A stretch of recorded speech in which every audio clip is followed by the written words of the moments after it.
ನಮಸ್ಕಾರ ಸ್ನೇಹಿತರೆ, ನಮ್ಮ ಅಶ್ವಿನಿ ಯೂಟ್ಯೂಬ್ ಚಾನಲ್ಗೆ ನಿಮ್ಮೆಲ್ಲರಿಗೂ ಹೃತ್ಪೂರ್ವಕ ಸ್ವಾಗತ. ಪ್ರೇಮಯಾನ ಕಥೆಯ 37ನೇ ಅಧ್ಯಾಯ ನಿಮ್ಮೆಲ್ಲರಿಗೂ ಇಷ್ಟವಾಗಿದೆ ಅಂತ ಭಾವಿಸ್ತೇನೆ. ಹಾಗಿದ್ರೆ ಬನ್ನಿ ಸ್ನೇಹಿತರೆ, ಅಧ್ಯಾಯ 38 ಶುರು ಮಾಡೋಣ. ಎಕ್ಸಾಮ್ಸ್ ಮುಗಿದು ರಿಸಲ್ಟ್ ಬರುವ ದಿನ ಭರಣಿ ಒಂದೇ ಸಮನೆ ಚಡಪಡಿಸುತ್ತಿದ್ದವಳು. ನೋಡಿ ಭರಣಿ, ಯಾಕಿಷ್ಟು ಟೆನ್ಷನ್ ಮಾಡ್ಕೊಳ್ತಿದೀಯಾ, ಆರಾಮಾಗಿರು ಎಂದಳು ರುಕ್ಮಿಣಿ. ರಿಸಲ್ಟ್ ನೋಡೋವರೆಗೂ ನನಗೆ ಸಮಾಧಾನ ಇಲ್ಲ ರುಕು ಎಂದು ಸಿಸ್ಟಮ್ ಮುಂದೆ ಕೂತು ಬಿಟ್ಟಿದ್ದಳು, ಕಾಫಿ ತಿಂಡಿ ಕೂಡ ಮಾಡದೆ. ಭರಣಿ, ನೀನು ಹಗಲು ರಾತ್ರಿ ಅಂದೆ ಓದಿರಬೇಕಾದ್ರೆ ಪಾಸ್ ಆಗದೆ ಇರ್ತೀಯಾ, ಖಂಡಿತ ಪಾಸ್ ಆಗಿರ್ತೀಯ ಎಂದು ಧೈರ್ಯ ಹೇಳಿದಳು. ಈ ಕಡೆ ಭರತ್ ಪರಿಸ್ಥಿತಿಯು ಕೂಡ ಭಿನ್ನವಾಗಿರಲಿಲ್ಲ. ತನ್ನ ರಿಸಲ್ಟ್ ಏನಾಗುತ್ತೋ ಅನ್ನೋ ಚಿಂತೆ ಇಲ್ಲ ಅವನಿಗೆ. ಭರಣಿಯ ರಿಸಲ್ಟ್ ಏನಾಗುತ್ತೋ ಎಂದು ನೋಡೋದಕ್ಕೆ ಕಾತರನಾಗಿದ್ದ. ಭರತ್ನ ಪ್ರತಿಚರ್ಯೆಯನ್ನು ಗೆಳೆಯರಿಬ್ಬರು ಮೌನವಾಗಿ ಗಮನಿಸುತ್ತಿದ್ದರು.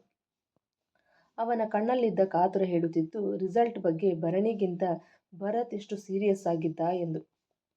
ಲೇ ಚರಣ್, ನೀನು ಹೇಳ್ತಿದ್ದು ನಿಜ ಕಣೋ, ನನಗೀಗ ನೀನು ಹೇಳಿದ ನಿಜ ಅಂತ ಅನ್ನಿಸ್ತಿದೆ ಎಂದರೆ ನಾನು ಅವತ್ತೇ ಹೇಳಿದ್ದೆ ಅಲ್ವಾ, ಭರತ್ಗೆ ಭರಣಿ ಮೇಲೆ ಲೈಟ್ ಆಗಲ್ಲ, ಹೆವಿಯಾಗೆ ಲವ್ ಆಗಿದೆ. ಆದರೆ ಅದನ್ನು ಅವನು ಒಪ್ಕೊಳ್ತಿಲ್ಲ ಅಷ್ಟೇ ಎಂದ ಚರಣ್ ನಗುತ್ತ. ಟ್ರೂ ಮಗ, ಭರಣಿ ತನ್ನ ರಿಸಲ್ಟ್ ಬಗ್ಗೆ ಇಷ್ಟೊಂದು ಎಕ್ಸೈಟೆಡ್ ಆಗಿಲ್ಲ ಅನಿಸುತ್ತೆ. ಆದರೆ ಇವನು ಅಷ್ಟೊಂದು ಎಕ್ಸೈಟ್ ಆಗಿದ್ದಾನೆ. ಬೆಳಗ್ಗೆಯಿಂದ ಸಿಸ್ಟಮ್ ಮುಂದೆ ಕೂತಿದ್ದಾನೆ, ಒಂದಿಂಚು ಆ ಕಡೆಯಿಂದ ಈ ಕಡೆ ಅಲುಗಾಡಿಲ್ಲ ಪುಣ್ಯಾತ್ಮ ಎಂದು ಹೇಳಿ ಪ್ರಶಾಂತ್ ಕೂಡ ನಗಲು, ಅದು ಹಾಗೆ ಮಗ, ಲವ್ವಲ್ಲಿ ಬಿದ್ಮೇಲೆ ಪ್ರಪಂಚನೇ ಮರಿತಾರಂತೆ ಎಂದ ಚರಣ್. ಏ ನನ್ನ ಮಕ್ಕಳ, ಅಲ್ಲಿ ಕೂತ್ಕೊಂಡು ಇಬ್ರು ಏನೋ ಗುಸುಗುಸು ಪಿಸು ಅಂತಿದ್ದೀರಿ, ರಿಸಲ್ಟ್ ಏನಾಯ್ತು ಅಂತ ನೋಡಲ್ವಾ ಎಂದು ಹುಸಿಕೋಪದಿಂದ ಕೇಳಿದರೆ, ನೀನು ನೋಡ್ತಿದ್ಯಲ್ಲಪ್ಪ, ಇನ್ನು ನಾವೇ ನೋಡೋದು ಎಂದರು ಗೆಳೆಯರಿಬ್ಬರು ವ್ಯಂಗ್ಯವಾಗಿ. ರಿಸಲ್ಟ್ ಬರ್ತಿದ್ದ ಹಾಗೆ ಭರಣಿ ಕುಣಿದು ಕುಪ್ಪಳಿಸಿ ಬಿಟ್ಟಳು. ಹೆಚ್ಚು ಅಂಕ ಗಳಿಸದೇ ಹೋದರೂ ಪಾಸ್ ಅಂತೂ ಆಗಿದ್ದಳು. ರುಕು, ನಾನು ಪಾಸ್ ಆಗಿಬಿಟ್ಟೆ ಎಂದು ಚಿಕ್ಕ ಮಕ್ಕಳ ಹಾಗೆ ಕುಣಿದು ತನ್ನ ಸಂತೋಷವನ್ನು ವ್ಯಕ್ತಪಡಿಸಿ, ಐ ಆಮ್ ಸೋ ಹ್ಯಾಪಿ ಎಂದು ರುಕ್ಮಿಣಿಯ ಭುಜ ಬಳಸಿ 2 ಸುತ್ತು ಸುತ್ತಿಸಿದಳು. ಹೌದು, ನೀನು ಪಾಸ್ ಆಗಿಬಿಟ್ಟೆ ಎಂದು ರುಕ್ಮಿಣಿ ಕೂಡ ತನ್ನ ಖುಷಿಯನ್ನು ವ್ಯಕ್ತಪಡಿಸಿದಳು. ಭರಣಿ ತನ್ನ ತಂದೆಯ ಫೋಟೋದ ಮುಂದೆ ಹೋಗಿ ನಿಂತು, ಡ್ಯಾಡಿ ಡ್ಯಾಡಿ, ನಾನಿವತ್ತು ಯಾರ ಸಹಾಯ ಇಲ್ಲದೆ, ಹಣ ಕೊಡದೆ ಸ್ವತಃ ಓದಿ ಪಾಸ್ ಆಗಿದ್ದೀನಿ. Today I am so happy daddy. ಈಗ ನೀವಿರಬೇಕಾಗಿತ್ತು, ಇದನ್ನು ನೋಡಿ ತುಂಬ ಖುಷಿ ಪಡ್ತಿದ್ರಿ ಎಂದು ಕಣ್ಣೀರು ಹಾಕಿದಳು. ಭರಣಿ, ಈಗಲೂ ಅಂಕಲ್ ಮೇಲಿಂದ ನೋಡಿ ಖುಷಿ ಪಡ್ತಿರ್ತಾರೆ, ಪ್ಲೀಸ್ ಸಮಾಧಾನ ಮಾಡ್ಕೊ. ಭರತ್ ಕಾಲೇಜ್ಗೆ ಫಸ್ಟ್ ರ್ಯಾಂಕ್ ಬಂದಿದ್ದಾನೆ, ಹೋಗಿ ವಿಶ್ ಮಾಡಿ ಬರೋಣ ಎಂದರೆ, ನಾನು ಬರಲ್ಲ ರುಕು, ನೀನು ಬೇಕಿದ್ರೆ ಹೋಗ್ಬಾ ಎಂದಾಗ, ಭರಣಿ, ಅವ್ನು ನಿನ್ನ ಗಂಡ ಕಣೆ ಎಂದರೆ, ಯಾವ ಗಂಡ, ಯಾರ ಗಂಡ, ನಾನು ಈ ಮದುವೆನೇ ಒಪ್ಪಿಲ್ಲ ಅಂದಮೇಲೆ ಅವನು ಹೇಗೆ ನಿನ್ನ ಗಂಡ ಆಗ್ತಾನೆ ಎನ್ನಲು, ಭರಣಿ, ನೀನು ಒಪ್ಪು ಬಿಡು, ಅವನೇ ನಿನ್ನ ಗಂಡ, ಅವನು ಕಟ್ಟಿದ ತಾಳಿ ನಿನ್ನ ಕೊರಳಲ್ಲಿದೆ ಅನ್ನೋದನ್ನು ಮರಿಬೇಡ ಎನ್ನಲು, ತಾಳಿ, ಆ ತಾಳಿನ ನಾನು ಯಾವಾಗಲೂ ಕಿತ್ತು ಬಿಸಾಕಾಯ್ತು ಎಂದು ಹೇಳಿದ್ದು ಕೇಳಿ ಶಾಕ್ ಆಯಿತು. ವಾಟ್, ಏನು ಹೇಳಿದೆ ಭರಣಿ ನೀನು, ತಾಳಿ ಕಿತ್ತು ಬಿಸಾಕಿದ್ಯಾ ಎಂದು ಆಘಾತಕ್ಕೆ ಒಳಗಾದವರ ಹಾಗೆ ಕೇಳಿದಳು. ಈ ವಿಷಯ ಕೇಳಿ ಅಕ್ಷರಶಃ ರುಕ್ಕುಗೆ ಶಾಕ್ ಆಗಿತ್ತು. ಭರಣಿ ಈ ರೀತಿ ನಡೆದುಕೊಳ್ಳುತ್ತಾಳೆ ಅನ್ನೋ ಸಣ್ಣ ಅಂದಾಜು ಕೂಡ ಇರಲಿಲ್ಲ ಅವಳಿಗೆ. ಕ್ಷಣ ಸುಧಾರಿಸಿಕೊಂಡು, ಏನು ಬಂದಿದೆ ನಿನಗೆ, ಯಾಕೆ ಹೀಗೆ ಮಾಡಿದೆ, ತಾಳಿ ಅನ್ನೋದು ಎಷ್ಟು ಪವಿತ್ರವಾದದ್ದು ಅಂತ ಗೊತ್ತಾ, ಅದು ಮುತ್ತೈದೆ ಸಂಕೇತ, ಅದನ್ನೇ ಕಿತ್ತು ಬಿಸಾಕಿದ್ದೀನಿ ಅಂತ ಹೇಳ್ತಿದ್ಯಲ್ಲ, ನಿನಗೆ ನಿಜವಾಗ್ಲೂ ಮನಸ್ಸಾಕ್ಷಿ ಅನ್ನೋದೇ ಇಲ್ಲ ಕಣೆ. ಈ ರೀತಿ ನೀನಲ್ಲ ಮಾತಾಡ್ತಿರೋದು, ನಿನ್ನ ಅಹಂ ಮಾತಾಡ್ತಿದೆ. ಮೊದಲು ನೀನು ಕಣ್ಣಿಗೆ ಕಟ್ಕೊಂಡಿರೋ ಪೊರೆನ ಕಳ್ಸಿ ನೋಡು. ನೀನು ಹುಡುಕಿದ್ರೂ ಭರತ್ನಷ್ಟು ಒಳ್ಳೆ ಹುಡುಗ ಸಿಗಲ್ಲ, ಅವನು ಲಕ್ಷದಲ್ಲೊಬ್ಬ. ಏನೋ ಅವತ್ತು ಕಾಲೇಜ್ನಲ್ಲಿ ಆ ರೀತಿ ಮಾಡ್ದ ಅಂತ ಅವನ ಬಗ್ಗೆ ನೀನು ತಪ್ಪಾಗಿ ಅರ್ಥ ಮಾಡ್ಕೊಂಡಿದ್ಯಾ. ನಿಜ ಹೇಳಬೇಕು ಅಂದರೆ ಅದರಲ್ಲಿ ಮೊದಲು ನಿನ್ನದೇ ತಪ್ಪು. ಯಾರಿಗಾದರೂ ಅವ್ರ ಗಂಡಸ್ತನದ ಬಗ್ಗೆ ಪ್ರಶ್ನೆ ಮಾಡಿದ್ರೆ ಕೋಪ ಬರೋದಿಲ್ವಾ. ಭರತ್ ಆಗಿದ್ದಕ್ಕೆ ಅವನು ನಿನ್ನನ್ನು ಅಷ್ಟಕ್ಕೆ ಬಿಟ್ಟಿದ್ದಾನೆ. ಅವನ ಜಾಗದಲ್ಲಿ ಬೇರೆ ಯಾರಾದರೂ ಆಗಿದ್ದಿದ್ರೆ ನಿನ್ನ ಮಾನ ದೋಚಿ 3 ಕಾಸಿಗೆ ಹರಾಜು ಹಾಕಿರೋರು ಎಂದು ಕೋಪದಿಂದ ಹೇಳಲು, ಸ್ಟಾಪ್ ಇಟ್ರುಕು, ಸಾಕು ಮಾಡೋ ಅವನ ಗುಣಗಾನನ. ಅವನು ಅಷ್ಟು ಒಳ್ಳೆಯವನಾಗಿದ್ದಿದ್ರೆ ಇಡೀ ಕಾಲೇಜ್ ಮುಂದೆ ನಂಗೆ ಕಿಸ್ ಮಾಡ್ತಿರ್ಲಿಲ್ಲ. ತನ್ನ ಫ್ರೆಂಡ್ ಹತ್ರ ಸಾರಿ ಕೇಳೋದಕ್ಕೆ ನಾನು ಪ್ರೈವೇಟ್ ವಿಡಿಯೋ ಮಾಡ್ಕೊಂಡಿದ್ದೀನಿ ಅಂತ ಹೇಳಿ ಬ್ಲ್ಯಾಕ್ ಮೇಲ್ ಮಾಡಿ ಸಾರಿ ಕೇಳಿಸ್ತಿರ್ಲಿಲ್ಲ. ಅಷ್ಟೇ ಯಾಕೆ, ಈ ಮದುವೆ ನನಗೆ ಇಷ್ಟ ಇದೆಯೋ ಇಲ್ವೋ ಅಂತ ಒಂದು ಮಾತು ಕೂಡ ಕೇಳದೆ ನನ್ನ ಕೊರಳಿಗೆ ತಾಳಿ ಕಟ್ಬಿಟ್ಟ ಎಂದಾಗ, ಅದು ನಿನ್ನ ತಂದೆ ಕಡೆ ಆಸೆ ಆಗಿತ್ತು. ಅಂಕಲ್ ನಿನ್ನ ಮದುವೆ ಆಗುವಂತ ಭರತ್ಗೆ ಕೈ ಮುಗಿದು ಬೇಡ್ಕೊಂಡಿದ್ದ ಕಾರಣಕ್ಕೆ ಅವ್ನು ನಿನ್ನ ಕರಳಿಗೆ 3 ಗಂಟು ಹಾಕಿದ್ದು ಎಂದರೆ, ವಾಟ್ ಎವರ್, ನಾನು ಅವನ್ನ ಹೇಟ್ ಮಾಡ್ತೀನಿ, ನನಗೆ ಅವನು ಇಷ್ಟ ಇಲ್ಲ. ಅವನು ನನಗೆ ತಾಳಿ ಕಟ್ಟ ಅಂತ ಅವನ ಜೊತೆ ಜೀವನ ಮಾಡೋದಕ್ಕಾಗಲ್ಲ ಎಂದಳು ಕಡ್ಡಿ ತುಂಡಾದಂತೆ. ಭರಣಿ, ನೀನು ತುಂಬ ದೊಡ್ಡ ತಪ್ಪು ಮಾಡ್ತಿದ್ಯಾ, ನೋಡು ನನ್ನ ಮಾತು ಕೇಳು ಎನ್ನಲು, ಪ್ಲೀಸ್ ರುಕ್ಕು, ನೀನು ಅವನ ಪರವಾಗಿ ಮಾತಾಡಬೇಡ. ನನಗೂ ಅವನ ಬಗ್ಗೆ ಕೇಳೋದಕ್ಕೆ ಇಷ್ಟ ಇಲ್ಲ. ನೀನು ಅವನೇ ಸರಿ ಅನ್ನೋದಾದರೆ ಇವತ್ತೇ ಈಗಲೇ ನಿನ್ನ ಫ್ರೆಂಡ್ಶಿಪ್ ಇಲ್ಲಿಗೆ ಮುಗಿದು ಹೋಗಲಿ ಎಂದರೆ, ಭರಣಿ ಏನು ಹೇಳ್ತಿದ್ಯಾ? ಹೋಗಲಿ, ನೀನು ಮುಂದಿನ ಭವಿಷ್ಯದ ಬಗ್ಗೆ ಆದರೂ ಯೋಚನೆ ಮಾಡಿದ್ಯಾ ಎಂದು ಕೇಳಿದರೆ, ರುಕು ಪ್ಲೀಸ್ ಎಂದು ಬಾಗಿಲು ಕಡೆ ಕೈ ತೋರಿಸಿದಳು. ಈಗ ಇವಳಿಗೆ ಏನೇ ಹೇಳಿದರೂ ತಲೆಯಲ್ಲಿ ಹೋಗಲ್ಲ ಅಂದುಕೊಂಡು, ಭರಣಿ ಒಂದು ಮಾತು ನೆನ್ಪಿಟ್ಕೊ, ಈ ಸಮಯ ಹೀಗೆ ಇರೋದಿಲ್ಲ. ನೀನಾಗಿ ನೀನೇ ಭರತ್ ಹತ್ರ ಹೋಗೋ ಸಮಯ ಬಂದೇ ಬರತ್ತೆ. ಅವನು ಬಿಟ್ಟು ನಿನಗೆ ಬೇರೆ ಆಯ್ಕೆ ಇರೋದಿಲ್ಲ. ಒಂದಲ್ಲ ಒಂದಿನ ನಿನಗೆ ಅರ್ಥ ಆಗತ್ತೆ, ನೀನು ತಪ್ಪು ತಿಳುವಳಿಕೆಯಿಂದ ಭರತ್ನಂತಹ ಮಾಣಿಕ್ಯನ ಕಳ್ಕೊಳ್ಳೋದಕ್ಕೆ ಹೊರಟಿದೆ ಅಂತ. ಕಾಲಾಯ ತಸ್ಮೈ ನಮಃ ಅನ್ನೋದು ಸತ್ಯ ಆಗೇ ಆಗುತ್ತೆ ಎಂದು ಹೇಳಿ ಅಲ್ಲಿಂದ ತನ್ನ ಮನೆ ಕಡೆ ಹೊರಟು ಬಿಟ್ಟಳು. ಆಯ್ತಾ ಮಗ, ರಿಸಲ್ಟ್ ನೋಡಿದ್ದು ಎಂದು ಕೇಳಿದರೆ, ಎಂದು ತಲೆ ಆಡಿಸಿದ. ತಮಗಿಂತ ಭರಣಿ ರಿಸಲ್ಟ್ ನೋಡಿನೇ ಸಾಹೇಬ್ರಿಗೆ ಫುಲ್ ಖುಷಿಯಾಗಿರ್ಬೇಕಲ್ವಾ ಎಂದು ಚರಣ್ ಕೇಳಿದರೆ, ಹಾಗೇನಿಲ್ಲ ಮಗ ಎಂದ.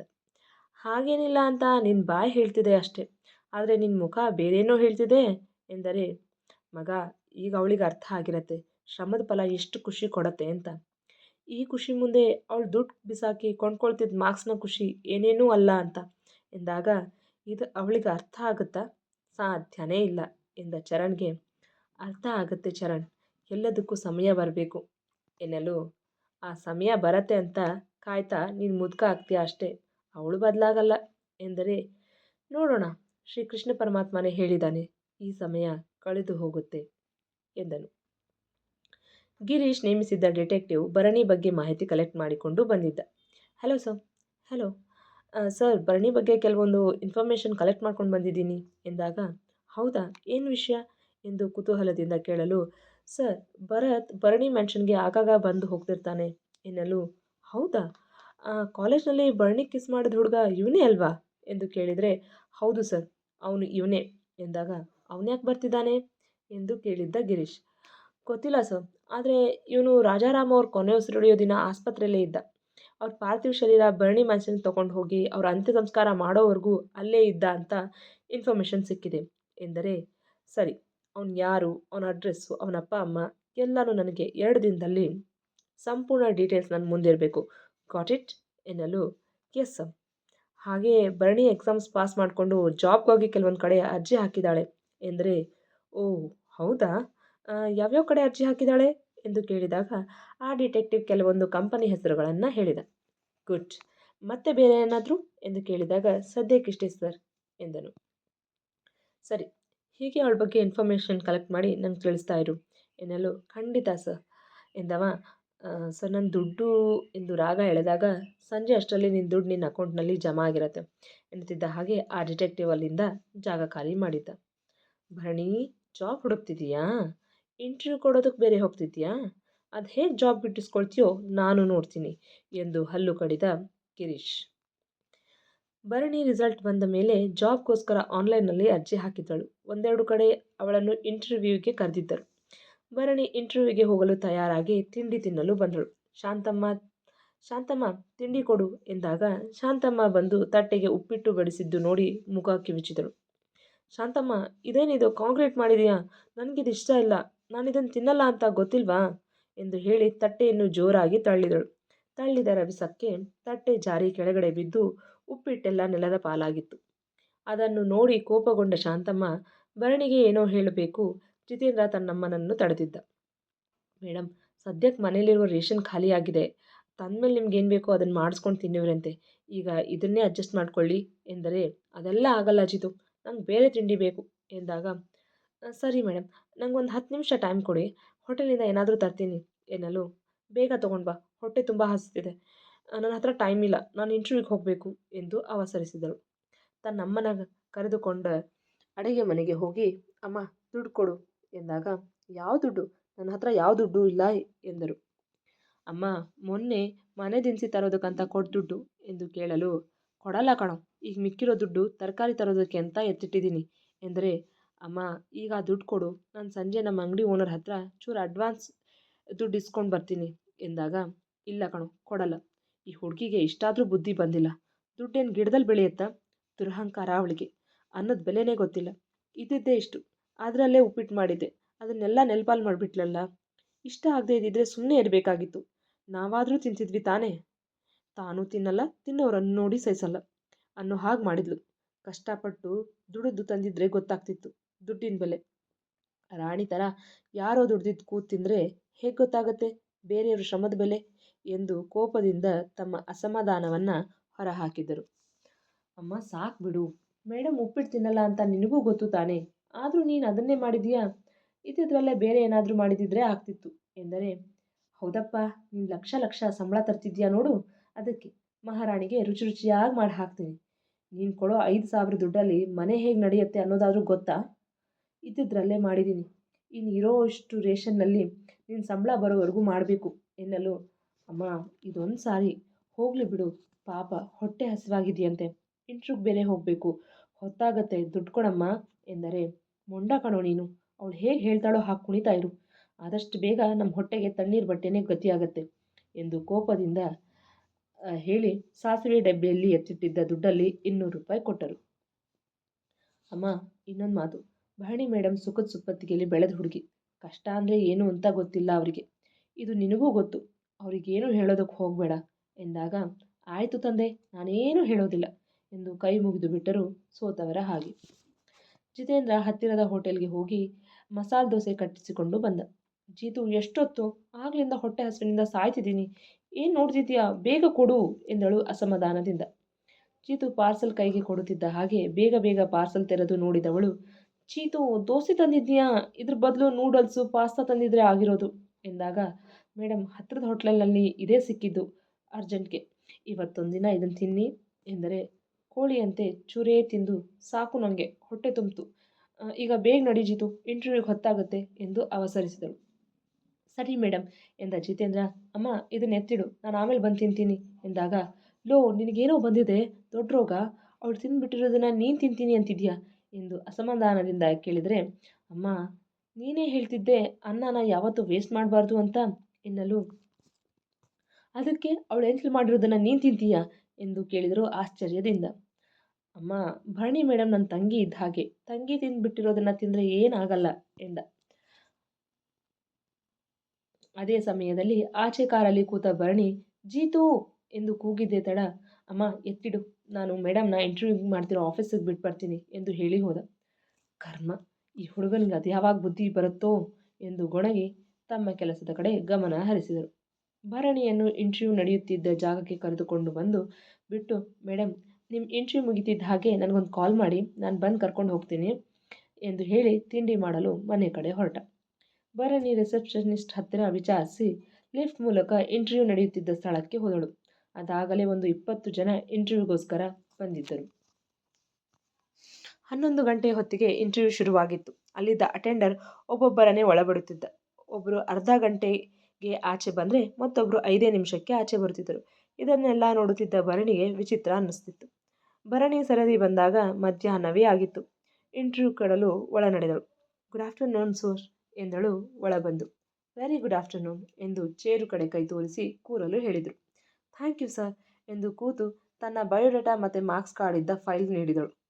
ಆ ಬಾಸ್ ಭರಣಿ ನೀಡಿದ ಫೈಲ್ ನೋಡಿ ಫುಲ್ ಇಂಪ್ರೆಸ್ ಆಗಿ, ಗುಡ್, ವೆರಿ ಗುಡ್, ಎಕ್ಸಲೆಂಟ್ ಎಂದು ಅವಳ ಒಂದೊಂದೇ ಮಾರ್ಕ್ಸ್ ಕಾರ್ಡ್ ನೋಡುತ್ತಾ ಹೇಳಿದ. ಫೈಲ್ ಮುಚ್ಚಿಟ್ಟು, ತುಂಬ ಒಳ್ಳೆ ಮಾರ್ಕ್ಸ್ ತೆಗೆದಿದ್ದೀರಾ ಎಂದು ಹೊಗಳಿದ. ನಂತರ ಇಂಟ್ರಡ್ಯೂಸ್ ಯುವರ್ ಸೆಲ್ಫ್ ಎಂದಾಗ ಭರಣಿ ತನ್ನ ಪರಿಚಯ ಮಾಡಿಕೊಂಡಳು.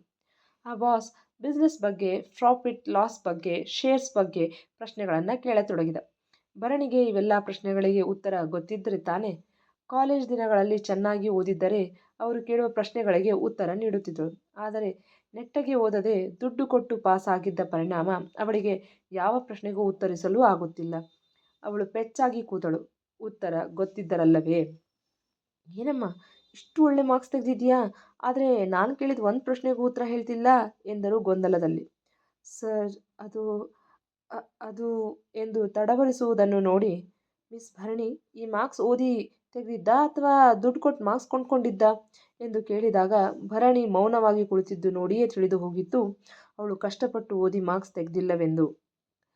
ಅಲ್ಲ, ನೆಟ್ಟಗೆ ಓದಿ ಮಾರ್ಕ್ಸ್ ತಗೊಳ್ಳೋದಕ್ಕಾಗೋದಿಲ್ಲ, ದುಡ್ಡಿದೆ ಅಂತ ನೀರಿನಾಗೆ ಚೆಲ್ಲಿ ಮಾರ್ಕ್ಸ್ ಕೊಂಡ್ಕೊಂಡು ಇಲ್ಲಿಗೆ ಬಂದು ನಮ್ಮ ಪ್ರಾಣ ತಿಂತಾರೆ ಎಂದ. ಭರಣಿಗೆ ಅವಮಾನವಾದಂತಾಯಿತು. ಇನ್ನು ಏನಮ್ಮ ಮುಖ ನೋಡ್ತಾ ಕೂತಿದ್ಯಾ, ಎದ್ದು ಹೋಗಮ್ಮ, ನಿಮ್ಮಂಥವ್ರಿಗೆ ನನ್ನ ಕಂಪ್ನೀಲಿ ಕೆಲಸ ಕೊಟ್ಟರೆ 2 ದಿನಕ್ಕೆ ನನ್ನ ಕಂಪ್ನಿ ಮುಚ್ಚಬೇಕಾಗತ್ತೆ ಎಂದಿದ್ದೇ ತಡ ಭರಣಿಯ ಕಣ್ಣಾಲಿಗಳು ತುಂಬಿ ತೀರಾ ಅವಮಾನವಾದಂತಾಗಿ ಅಲ್ಲಿಂದ ಸೀದಾ ಆಚೆ ನಡೆದು ಬಿಟ್ಟಳು. ಅದಾಗಲೇ ಜಿತೇಂದ್ರ ಬಂದು ಭರಣಿಗಾಗಿ ಕಾಯುತ್ತಿದ್ದ. ಭರಣಿ ಕಣ್ತುಂಬಿಕೊಂಡು ಓಡುತ್ತಾ ಬರುವುದನ್ನು ನೋಡಿ, ಯಾಕೆ ಮೇಡಮ್, ಏನಾಯಿತು ಎಂದು ಆತಂಕದಿಂದ ಕೇಳಲು ಭರಣಿ ಈಗಷ್ಟೇ ಇಂಟರ್ವ್ಯೂನಲ್ಲಿ ತನಗಾದ ಅವಮಾನವನ್ನು ಹೇಳಿದಳು. ಮುಂದುವರಿಯುವುದು. ಕೇಳಿದ್ರಲ್ವಾ ಸ್ನೇಹಿತರೆ, ಪ್ರೇಮಯಾನ ಕಥೆಯ